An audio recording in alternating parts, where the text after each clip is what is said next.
여러분 안녕히 주무셨습니까? 우리가 잠든 사이 어떤 일이 있었을까요? 저희 굿모닝 글로벌과 함께 하시죠. 자, 미국 증시가 또다시 하락했습니다. 이틀 연속 하락한 채 마감이 됐는데 이날은 미국의 10년물 국채 금리가 또다시 14년 내 최고치를 경신하면서 미국 증시를 부담을 줬습니다. 결국 3대 지수 모두 하락 마감했고요. 인플레이션의 진전이 없다면서 계속해서 금리를 올릴 것이라던 연준 위원의 발언, 이뿐만 아니라 11월뿐만 아니라 12월까지도 금리를 75bp까지 인상할 수 있겠다고 하는 이 시장의 우려감, 이런 것들이 작용을 하면서 시장은 하락 마감했습니다. 자, 그러다 보니까 문제가 됐던 트러스 총리, 영국의 트러스 총리가 사임한다고 밝혔음에도 불구하고 시장은 사실 상승에 힘을 내지 못하는 상태였었고요. 다행히 파운드화는 강세를 보이면서 달러 강세, 그러니까 즉 강달러는 다소 진정이 됐습니다만 국채 금리가 계속 오르면서 시장에 부담을 줬습니다. 장 마감한 이후에 스냅이 실적을 발표했는데요. 굉장히 안 좋은 실적을 발표했습니다. 이 때문에 스냅의 주가는 시간을 거래해서 25%가량 하락하고 있는데 이 때문에 다른 온라인 광고 업체들이죠. 구글, 알파벳과 메타 플랫폼즈까지 동반 시간을 거래해서 하락하고 있기 때문에 자, 오늘 밤에 열리게 될 미국 시장도 그렇게 기대하기는 쉽지 않을 수도 있겠구나라는 두려움이 다가오게 됩니다. 자, 그렇다면 지난밤 사이에는 어떤 일들이 있었는지 한번 살펴보겠습니다. 마감 시황은 최서영 캐스터가 정리해드립니다. 현지 시간 10월 20일 목요일장 마감 상황 전해드리겠습니다. 간밤 뉴욕 증시는 전강후약 장세였습니다. 장 초반에는 분위기가 나쁘지 않았는데요. 시장에 혼란을 주던 인물인 리즈 트러스 영국 총리가 사임을 발표한 데 이어서 미국 기업들의 실적이 대체로 긍정적으로 나와줬기 때문이었습니다. 하지만 국채 금리가 급등하면서 투자 심리가 위축돼서 일제히 하락 마감하고 말았는데요. 시장에 대한 이슈들 자세하게 짚어보겠습니다. 미국의 국채 금리가 가파르게 오르면서 투자 심리를 짓누르고 있습니다. 연준의 공격적인 긴축이 계속될 것이라는 우려 때문이었는데요. 최종 금리를 5%대까지 올릴 가능성도 제기되고 있습니다. 미국의 10년물 금리는 2008년 이후 처음으로 4.2%를 돌파했고 미국의 2년물 금리는 2007년 8월 이후 처음으로 4.6%를 돌파했습니다. 제조업 환경도 위축되고 있습니다. 미국의 10월 필라델피아 연은 제조업 지수가 마이너스 8.7로 시장 예상치였던 마이너스 5보다도 부진하게 나왔는데요. 8월에 5개월 만에 반등을 했지만 9월과 10월 연속 마이너스대를 기록한 것입니다. 6개월 후의 경기 전망을 보여주는 미래활동 지수는 전월에 마이너스 3.9에서 마이너스 14.9로 악화해서 5개월 연속 마이너스를 기록했습니다. 필라델피아 연은은 향후 6개월간 지역 제조업 활동이 전반적으로 하락할 것으로 예상하고 있다고 밝혔습니다. 이번에는 섹터 종목별 흐름 확인해 보겠습니다. 유틸리티 섹터가 거의 3% 가까이 하락하면서 낙폭이 컸고요. 소비재 섹터, 금융 섹터, 그리고 산업 섹터의 흐름도 좋지 못했습니다. 그나마 기술 섹터는 목요일장에서 버텨주는 모습이었는데요. 어제 호실적 발표했던 IBM은 오늘도 4% 넘게 상승했지만 테슬라는 반면 실적 실망에 6% 넘게 하락했습니다. 종목별로도 자세히 확인해 보겠습니다. 테슬라 소식부터 보겠습니다. 테슬라는 어제 장마감 후에 시장 기대에 못 미치는 실적을 발표하면서 6.67% 하락했습니다. 올해 차량 인도량도 목표치를 밑돌 것으로 전망했는데요. 여기에 더해서 완전 자율주행 소프트웨어가 올해 안에 당국의 승인을 받기 어려울 것으로 내다봤습니다. 엔비디아는 파이퍼 샌들러에서 긍정적인 투자 의견을 제시하자 1.19% 상승했습니다. 파이퍼 샌들러는 엔비디아에 대해서 투자 의견 비중 확대와 목표 주가 $200를 재확인했는데요. 현재 엔비디아의 주가가 바닥에 거의 근접했고 조만간 회복할 것으로 전망했습니다. 게임 비즈니스 등이 성장할 것이며 재고 조정에 있어서 성공을 거두고 있다고 평가하기도 했습니다. 아메리칸 항공은 예상치를 웃도는 실적을 발표했지만 3.79% 하락했습니다. 3분기 호실적을 기록했을 뿐만 아니라 여행 수요 증가로 4분기 수익 역시 기대한다고 밝혔는데요. 4분기 총 매출이 3년 전과 비교해서 13% 증가할 것으로 보인다고 강조하기도 했습니다. AT&T는 예상치를 웃도는 호실적을 발표하면서 7.72% 상승했습니다. 무선사업부 매출이 5.6% 큰 폭으로 증가했고 또 모바일 후불 요금제 가입자 증가폭이 예상보다 컸습니다. 라스베이거스 샌즈는 실적 발표 후에 5.5% 상승했습니다. 중국의 코로나19 규제가 지속되면서 마카오의 카지노 산업이 여전히 불투명하고 또 손실 규모가 예상보다 크게 나왔는데요. 매출은 시장 전망치에 부합했습니다. 다음은 장마감 후 실적을 발표한 기업인데요. 스냅 소식입니다. 스냅은 예상치를 웃도는 EPS를 발표했지만 매출이 예상치를 하회하자 시간을 거래해서 급락하는 중입니다. 사측은 연말까지 매출 성장세가 둔할 것으로 전망한다고 밝혔고 또 광고 시장에 대한 우려가 커지면서 급락한 것으로 풀이됩니다. 스냅은 최대 5억 달러의 주식 환매 프로그램을 승인했다는 소식도 전했습니다. 다음은 국제유가 확인해 보겠습니다. 국제유가는 상승했습니다. 중국의 코로나 입구 규제 완화 기대감이 국제유가를 끌어올렸는데요. 다시금 인플레이션 우려가 커지면서 상승폭을 줄였습니다. 때문에 현재 국제유가는 0.19% 상승한 85.7달러 선에서 거래되고 있습니다. 금 가격은 어제 3주 만에 최저치를 기록한 이후 소폭 반등했다가 국채금리 상승에 또다시 하락했습니다. 현재 금 가격은 온수당 1,631달러 선에서 거래되고 있습니다. 지금까지 뉴욕 증시 마감 시황 전해드렸습니다.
자, 지난 밤 사이 미국 시장에서 떠올랐던 여러 가지 이슈들 어떤 게 있었는지 하나씩 체크해 보겠습니다. 애프터마켓 시간이고요.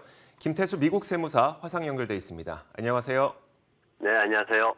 자, 먼저 첫 번째 키워드부터 한번 열어보겠습니다. 첫 번째 키워드는 바로 이겁니다. 자, 시장에서도 이 부분을 가장 두려워하고 있는 것 같긴 한데요.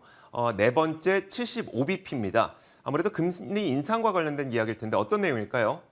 맞습니다. 오늘 시장이 아침에 잘 올랐어요. 그러다가 이제 11시쯤 해가지고 주춤하더니 떨어지는 모습이 나왔고 결국은 하락 마감했는데 패트릭 하커 필라델피아 연준 총재가 나와가지고 얘기를 했죠. 이제 그쪽에 뉴저지주에서 이제 상공회의소 사람들하고 회의를 하면서 이제 얘기를 했는데 뭐냐면 한동안 금리 계속 인상할 것이다 이렇게 얘기를 해버렸습니다. 그러면서 인플레이션 억제되는 게 솔직히 실망스럽다. 그렇기 때문에 올해 말까지 금리를 4% 이상으로 올릴 거다. 이렇게 이제 예상을 한 거죠. 그러면서 이제 75bp 인상에 대해서 이제 시장에서 좀 두려워하는 그런 모습들이 생겼습니다. 근데 이제 이게 단순히 11월 달 초에만 그런 게 아니라 12월 달 FOMC에서도 역시나 75bp를 올릴 수 있을 것이다. 이렇게 또 인식이 되면서 시장이 더 추가 하락하는 모습 보였고 리사 쿡 총재도 이제 비슷한 발언을 하면서 거기에 또 가속도가 생기는 그런 모습을 보였습니다. 지금 하커 총재가 얘기한 것 중에 보면은 이제 연준이 좀 유연하게 대처할 거다라는 얘기를 했어요. 근데 유연하게 대처한다라는 게 좀 더 빠르게 이 빅스텝을 밟을 수도 있다. 이렇게 이제 그 의미가 해석이 됐습니다. 그러면서 이제 지난해부터 좀 유행했던 말이 있어요. 이제 인플레이션이 로켓처럼 올랐다가 떨어질 때는 깃털처럼 내려온다. 이런 표현이 있는데 이제 지난해부터 해서 뭐 가스값이라든가 휘발유값 얘기할 때 이 표현이 많이 쓰였는데 이제 인플레이션까지도 이 하커 총재가 이 표현을 쓰고 있습니다. 그래서 이 하커 총재 같은 경우에는 이제 경제 전망에 대해서 앞으로 실업률이 내년에 4.5%까지 올라갈 거다. 지금 3.5%인데 아직 제대로 시작도 안 했다는 얘기죠, 결국은. 그래서 이 부분에 대해서도 언급을 했고 그리고 또 지금 하커 총재가 얘기하는 게 어떤 개인 소비 지출 물가 지수 이런 것들도 원래 6%에서 내년에 4% 정도로 줄어들 것이다. 이렇게 얘기를 했습니다. 그래서 전체적으로 인플레이션 지표가 하락하는 그 데이터를 지켜보면서 연준이 더 강력하게 혹은 더 줄어드는 그런 스텝을 밟을 수 있다라는 그런 언지를 했습니다. 자, 이렇게 금리가 올라가다 보니까 뭐 여러 가지로 이자가 올라간다는 부담감도 있을 거고요. 시장에 자금 경색이 생길 수도 있다는 우려감도 있을 텐데 가장 큰 우려는 바로 이렇게 금리를 빠르게 올리다가 결국 경기 침체 가는 것 아니야 이거잖아요. 그럼 경기 침체에 대한 현재 판단은 어떨까요? 네, 지난밤에 컨퍼런스 보드의 경기 선행지수가 발표가 됐습니다. 9월 달에 마이너스 0.4% 감소했는데 지금 3월부터 9월까지 6개월 동안 마이너스 2.9% 하락을 했거든요. 지금 컨퍼런스 보드 측에서는 최근에 이제 계속해서 하락하고 있다는 게 아무래도 경기 침체가 가까운 것 같다. 이렇게 평가를 했습니다. 그러면서 인플레이션이라든가 노동시장에 어떤 조금 둔화되는 모습, 그리고 금리 인상되는 것, 그리고 신용 요건들이 이제 은행에서 계속 강화되고 있죠. 이런 것들을 통해 가지고 앞으로 이제 GDP 성장률도 한 1.5% 정도밖에는 안 될 거다. 이제 이렇게 평가를 하고 있으면서 내년 상반기에 더 둔화될 수도 있다. 이렇게 평가를 했습니다. 제가 이제 표를 하나 가져와 봤는데 경기 침체에 대해서 좀 더 이제 빠르게 평가할 수 있는 방법을 지금 웰스파고하고 지금 몇몇 이제 기관들이 이제 컨퍼런스 보드 쪽에다가 같이 협력해서 데이터를 한번 연구를 해봤는데 6개월 이동 평균을 적용한 그런 차트를 가져왔습니다. 그동안 우리가 이제 컨퍼런스 보드 발표하는 이제 경기 선행지수 차트만 보면은 쭉 올라가다 살짝 꺾이는데 이게 무슨 침체냐 뭐 이렇게까지도 해석을 했었는데 근데 이 데이터를 보면 이 차트를 보면은 지금 빨갛게 마이너스 1.5%로 떨어지는 게 보이실 겁니다. 그래서 지난 과거에 나왔던 리세션 구간에서 마이너스 구간으로 들어갔던 이 부분들과 아주 일치하는 그런 수준들이 나오고 있기 때문에 지금 웰스파고 쪽에서는 이런 데이터를 보면은 이제 컨퍼런스 보드에서 발표한 데이터를 이제 근거로 해서 같이 연구를 했기 때문에 어쩌면 지금 경기 침체가 시작됐다 이렇게 지금 평가를 하면서 지난밤에 시장에 조금 더 두려운 그런 위기감을 확산을 시켰습니다. 네, 알겠습니다. 지난밤 사이 시장이 왜 이런 모습을 보였는지에 대해서 좀 명확한 분석이 됐던 것 같은데요. 자, 그렇다면 두 번째 키워드는 뭘지 한번 살펴보겠습니다. 두 번째 키워드는 바로 어제 저녁에 아마 이미 우리나라 분들도 많은 뉴스를 다 접하셨을 텐데 역대 최단명 사임입니다. 영국 트러스 총리가 결국 취임 44일 만에 사임을 하기로 결정을 했습니다. 역사상 최단기간에 사임을 했는데 당연히 그러면 악재 해소인가 싶기도 하겠지만 물론 일부분에서는 악재 해소가 맞긴 한데요. 여전히 좀 불안감이 많이 남아 있습니다. 그 이유는 이런데요. 역시 두 가지 핵심 관건이 남아있기 때문입니다. 첫 번째가 바로 그러면 후임 총리가 누가 될 것이냐. 왜냐하면 다시 한번 사고를 칠 후임 총리가 나타나면 안 되기 때문이죠. 두 번째로 하필이면 이 후임 총리를 선출해야 되는 그 비시기와 맞물려서 11월 1일에 강력한 양적 긴축에 들어가야 된다는 겁니다. 영국 이야기인데요. 자, 그러다 보니까 과연 그 기간 동안 시장 혼란이 더 가중되는 건 아니냐라는 불안감이 생길 수밖에 없겠죠. 일단 첫 번째부터 살펴보자면요. 후임자로 물망에 오르고 있는 몇몇 유력 인사들이 있습니다. 첫 번째로 리시 수낙 전 재무장관. 트러스 총리와 마지막까지 경선을 다투던 그 인물이죠. 그리고 보리스 존슨 전 총리, 페니 모르던트 전 국방장관, 제레미 헌트 현재 재무장관. 이 4명에서 5명가량이 가장 유력한 후보로 지명이 되고 있는데 그 가운데 시장에서 원하고 그리고 가장 가능성이 높아 보이는 사람은 바로 리시 수낙 전 재무장관입니다. 자, 이 인물이 꼽혀지는 이유는 바로 당대표 선거 당시, 그러니까 트러스 총리와 막 경쟁을 하고 있을 당시에도 그 당시에 자금 확보 없는 감세는 안 된다라고 계속 주장을 했었거든요. 이게 지금 우리가 원하는 바이기도 하고 그리고 이미 트러스 총리의 어떤 감세 정책으로 인해서 시장 충격이 왔던 것을 봤을 때 그의 말이 증명됐다는 점에서 이 인물이 가장 유력한 후보로 좀 점쳐지고 있습니다. 자, 다만 문제는 이건데요. 다음 총리가 선출되기 전까지 시장 혼란이 상당히 클 수 있다는 겁니다. 그 이유는 일단 그러면 선출 과정을 어떻게 겪을 것이냐를 보니까 영국의 방침은 이렇습니다. 28일까지 당대표를 선출 절차를 완료한 이후에 그 다음에 보수당 내에서 투표를 해서 이제 그 총리를 결정하겠다는 건데요. 사실 이 기간 동안 11월 1일에는 영국의 강력한 양적 긴축에 들어가야 되는 것이고요. 그리고 공교롭게도 11월 초에는 또 FOMC 회의가 있죠. 그러니까 이렇게 중대한 이벤트를 앞둔 사이에 영국이 총리가 선출이 안 되는 그 과정이 있을 수밖에 없다 보니까 결국 이게 시장에 불안 요인으로 작용할 수밖에 없지 않을까라는 불안감이 드는 겁니다. 자, 세무사님, 영국이 강력한 양적 긴축을 앞두고 있는 상태에서 이제 당대표를 다시 한번 선출하게 되는 거거든요. 이거 시장 불안 요인이 가중되는 거 아닐까요?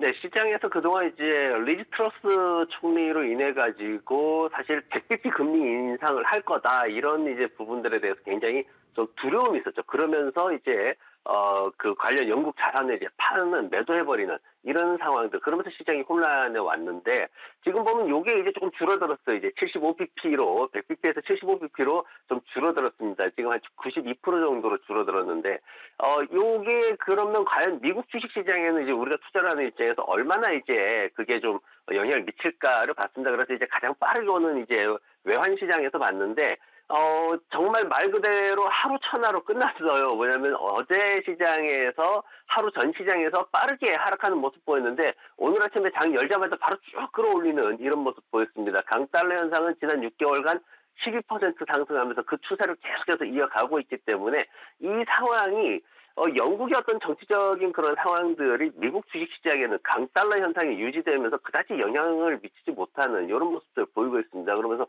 트러스가 사임을 했음에도 불구하고 뭐 환율 시장도 흔들리지 않고 다만 이제 영국 경제가 이제 무너지면 어떡하냐 뭐 이런 두려움이 좀 있는데 그러면서 이제 채권에 대한 얘기들도 나오고 긴축 정책에 대한 얘기가 나오는데 이 부분은 아마도 연준을 쫓아가지 않을까 하는 생각들을 많이 하고 있는 것 같습니다. 뭐냐면은 연준도 이제 채권에 대한 부분들은 이제 최대한 시장의 충격을 줄이기 위해서 만기를 활용하는 전략을 썼거든요. 중도에 자산 줄인다 그래서 무조건 막 매각해버리고 뭐 이런 게 아니라 만기가 올 때까지 충분히 시간을 가지면서 시장의 충격을 줄이겠다는 정책을 쓰고 있는데 아마 영국에서도 이런 쪽으로 시장의 충격을 좀 줄이지 않을까 그렇게 평가하는 기관들이 많습니다. 자, 이어서 다음 키워드 바로 넘어가 보겠습니다. 왜냐하면 이어지는 키워드이기 때문인데요. 다음 키워드는 바로 이겁니다. 강달러 때문에인데요. 사실 지난밤 사이에 트러스 총리가 사임했음에도 불구하고 파운드와 좀 오르긴 했습니다만 강달러가 아주 완화되진 않았었거든요. 이 때문에 미치는 파급 효과가 굉장히 크잖아요. 어떤 내용일까요? 네, 지난밤에 테슬라의 일론 머스크가 이제 좀 핑계를 댔습니다. 실적이 안 좋은 거에 대해서 핑계를 댔는데, 이제 뭐, 자동차를 배에다 실어서 이제 보내야 되고, 뭐, 이렇게 하는데 이제 달러 결제를 해야 되죠. 그리고, 이러다 보니까 강달러로 인해가지고 비용이 좀 많이 들었다. 이제 이렇게, 핑계거리를 댔죠. 그러면서, 머스크의 어떤 그 테슬라도, 수요 부진에 대한 부분도 있지만, 강달러 역풍도 피해가지 못했다. 이렇게 조금, 리스크를 좀 분산시키는 그런, 언급을 했습니다. 거기에다 또 애플에 대해서도 지금 보면은 좀 외환 위험이 있다 뭐 이런 얘기도 많이 나왔는데 이런 CNN에서 이제 나왔던 얘기가 애플이나 알파벳, 아마존 같은 그런 대형 기술주들이 강달러 상황에서 굉장히 취약하다. 이제 외국인들의 입장에서 봤을 때는 제품이 상당히 이제 비싸게 되는 입장이기 때문에 매출하는 데 있어가지고 조금 문제가 생길 수 있다. 이렇게 분석을 한 거고. 다만 이제 애플 같은 경우에 보면은 가격을 한 20%씩 막 인상을 하고 있습니다. 해외에서. 그러다 보니까 가격 인상이 그래도 이런 부분을 달러에 대한 부분을 어느 정도 이렇게 좀 커버해 줄 수 있지 않냐 이렇게 얘기를 하고 있는데 다만 이제 팀쿡 같은 경우에는 이제 애플의 팀쿡 같은 경우에는 낙관적이다라고 지금 지난밤에 얘기를 해놨어요. 하지만 그럼에도 불구하고 시장에서는 강달러 역풍이라는 거에 대해서 안심할 수 없는 그런 상황들이 진행되고 있습니다. 자, 그렇다면 이제 3분기 실적 시즌 계속 진행되고 있지 않습니까? 우리가 기업들의 실적을 바라보면서 강달러의 역풍을 가장 강하게 맞을 만한 산업을 좀 미리 알고 있으면 좋을 것 같거든요. 네, 그렇습니다. S&P 500 기업 매출의 약 한 40%가 해외에서 발생을 합니다. 그러면은 그거 다시 미국으로 가져와야 되는데 환전할 때 아시다시피 굉장히 손해를 많이 볼 수가 있습니다. 그래서 지금 이제 S&P 500 기업들이 이번에 한 2.4% 정도 이익이 성장할 거다라고 예상을 하고 있는데, 근데 그게 이제 좀 안 좋은 강달러 때문에 좀 최악의 어떤 상황이 될 수도 있다. 뭐 이렇게 얘기를 하고 있습니다. 그래서 지금 보면은 어떤 상관성이나 이런 것들을 봤을 때 가장 대표적으로 두드러지는 게 반도체하고 통신 쪽입니다. 반도체는 달러에 대해서 한 마이너스 3% 정도의 상관성을 갖고 있고 그리고 통신은 마이너스 6%나 가지고 있습니다. 그러다 보니까 도이치뱅크 같은 경우에는 이제 애플, 메타 이런 회사들이 좀 그런 대형 회사들이 좀 어려울 것이다 이렇게 했고 또 다른 쪽에서는 또 수출업자들에 대해서 얘기도 하고 또 퀀트 같은 경우에는 이제 얘기한 게 반도체가 굉장히 또 어려울 수 있다 뭐 이런 다양한 이제 기관들의 분석이 나오고 있는데 제가 이제 표를 하나 이렇게 만들어봤습니다. 팩트셋에서 나온 표인데 이 표를 보면은 2분기보다 3분기에 어떤 강달러 현상으로 인해 가지고 좀 실적이 줄어들 수밖에 없는 그런 회사가 그런 산업이 어느 정도 있냐 봤더니 교통 배송 섹터하고 그리고 중국 관련된 회사들 그리고 코로나 관련된 회사들 에너지 쪽 회사들 그리고 전쟁과 관련된 회사들 요 관련된 분야에 있는 산업들은 지금 현재 실적이 강달러로 인해서 상당히 위협을 받을 수 있다, 부정적일 수 있다 이렇게 전망을 하고 있습니다. 그래서 이 관련 분야 종목들에 대해서는 좀 주의가 많이 필요할 것 같습니다. 알겠습니다. 여러분들이 보유하고 있는 종목들이 과연 여기에 해당하는지 한 번씩 다시 체크해보는 시간이 필요할 것 같고요. 자, 이어서 다음 키워드 보겠습니다. 다음 키워드는 바로 이겁니다. 아마겟돈인데요. 아마겟돈이라는 단어가 요즘에 다시 한번 많이 쓰이고 있죠. 얼마 전에 바이든 대통령이 아마겟돈이라는 말실수를 한 이후에 다시 많은 분들이 아마 아마겟돈 많은 단어를 사용하고 있는데 이날 CNBC에서는 이 아마겟돈이라는 단어를 조금 다른 의미로 사용을 했습니다. 그 의미는 뭐냐면 현재 기업 실적에서 아마겟돈 신호는 아직 보이지 않고 있다라는 의미로 썼는데요. 그 이유를 한번 살펴보도록 하겠습니다. 자, S&P 500 기업들 가운데 한 20% 정도가 지금까지 실적을 발표했습니다. 자, 역사적으로 보면 만약에 정말 아마겟돈과 같은 상황, 그러니까 경기 침체가 일어나면서 미국 기업들의 실적이 감소하는 상황을 돌아보면 기본적으로 20% 넘게 기업 이익이 감소하는 현상이 있었다고 합니다. 1989년에도 그랬고요. 2000년에도 그랬고 2007년 글로벌 금융위기 당시에는 거의 뭐 반토막 이상 기업 이익이 줄어들었으니까요. 2019년에도 마찬가지로 22% 정도 감소를 한 만큼 자, 이렇게 정말 아마겟돈이라고 한다면 기업 실적이 실질적으로 타격을 받아야 되는데 그럼 현재 상황은 어떠냐? 앞서 말씀드렸던 것처럼 S&P 500 기업 가운데 20%가 실적을 발표했고 그 가운데 지금 이익 전망치가 3% 정도 증가할 것으로 전망이 되고 있습니다. 물론 기존 전망치에 비해서는 기대치가 많이 낮아져 있는 거긴 한데 최근 실적 발표가 진행되는 며칠 동안도 이 3%라는 이익 전망치는 아직 줄어들지 않고 있다는 점이고요. 자, 그렇다면 이게 어떤 의미일지 살펴보면요. 글로벌 금융위기 당시에 50% 정도 기업 이익이 감소했던 그것을 제외하면 일단 아마겟돈 정도라고 얘기한다면 결국 20% 이상의 기업 이익은 감소가 있어야 되는데 지금은 감소는커녕 3% 정도 증가할 것으로 예상이 되고 있긴 하니까 사실 지금 기업 실적 그리고 뭐 경기 침체 이 부분에 있어서 아마겟돈이라고 평가하기는 어렵다는 게 CNBC의 설명이고요. 자, 그리고 기업 이익 감소는 항상 일시적이었다는 점을 감안을 했을 때 장기 투자자라면 오히려 과도한 걱정은 피하는 게 오히려 낫겠다라는 게 CNBC의 설명이었습니다. 자, 이 설명에 대해서 과연 어떻게 해석을 해야 되는지, 실적이 과연 바닥을 확인했는지, 그리고 침체에 대한 우려를 좀 덜 수 있는 것인지 이 부분들 어떨까요? 네, 제가 이제 그 Y차트라는 이제 주식 정보 제공업체에서 제공하는 그 S&P 500 기업들 향후 실적에 대한 예측 차트를 하나 가져와 봤습니다. 이 차트를 보면은 내년 1분기, 2023년도 1분기가 바닥일 것이다라는, 좀 떨어질 것이다라는 그런 전망이 강합니다. 시장에서 이제 기관들이 전망한 거를 모아가지고 이렇게 데이터를 만든 건데, 보는 이제 지금 이런 것들도 인플레이션이 하락하면서 경기 침체가 심화되지 않는다라는 그런 전제 조건이 다들 붙어 있는 그런 데이터들이죠. 여기에서 이제 정말 극단적으로 이렇게 내년까지도 극단적으로 가는 그런 예상치는 사실 시장에 거의 없다라고 보면 될 것 같고요. 그리고 주가 상황이 지금 기업 실적보다 좀 더 빠르게 하락하고 있는 그런 모습들을 보이고 있습니다. 일반적으로 주식시장이 기업 실적보다 한 2, 3개월 정도 앞서간다라는 일반적인 이제 주식시장의 이론을 다들 알고 계실 텐데, 지금 보면은 최근에 이제 제가 여러 번 소개를 해드린 게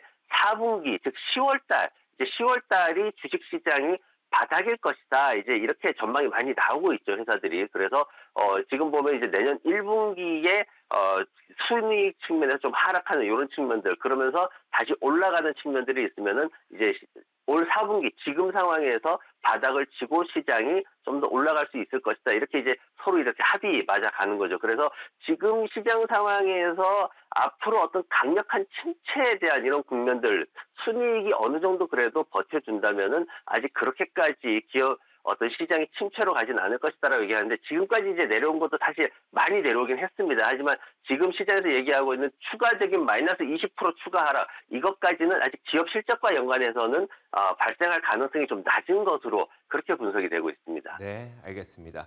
자, 이렇게 지난 밤 사이 미국 시장에서 가장 뜨거웠던 여러 가지 이슈들 살펴봤습니다. 애프터마켓 시간이었고요. 김태수 미국 세무사와 함께했습니다. 고맙습니다. 네, 고맙습니다.